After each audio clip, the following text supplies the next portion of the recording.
I think to some extent the World Cup did dampen the impact and delay it to some extent in South Africa, because there was a lot of development around stadiums and development.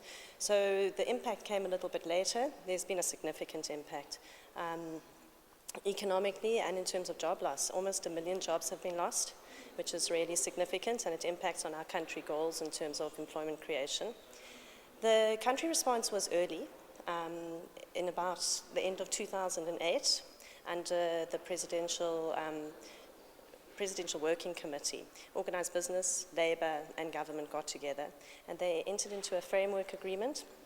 And that was in February 2009, which essentially created the structure for a framework response with areas of focus, both economic and social, on employment and economic issues.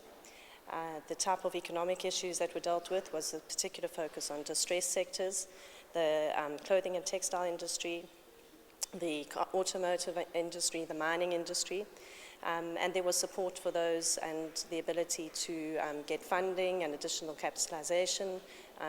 And then in terms of the employment focus, probably the biggest instrument that was used was the training layoffs, which was introduced very, very quickly, at remarkable speed. It didn't go through the normal regulatory process.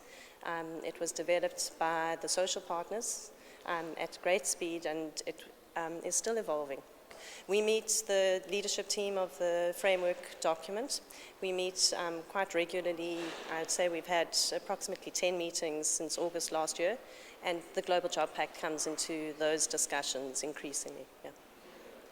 The World Cup's been a really exciting journey. The lead up to the World Cup has created huge numbers of employment opportunities. The building of stadiums and just all the marketing and the media and the broadcasting around it has lent to a lot of job creation in itself. But I think what the World Cup will bring is a lot of international focus onto the country, and I think it will show what the country has to offer in terms of finance institutions, in terms of the sophisticated IT systems. I think there's some of the broadcasting is more sophisticated than it's ever been before. So a great opportunity for South Africa and for the continent.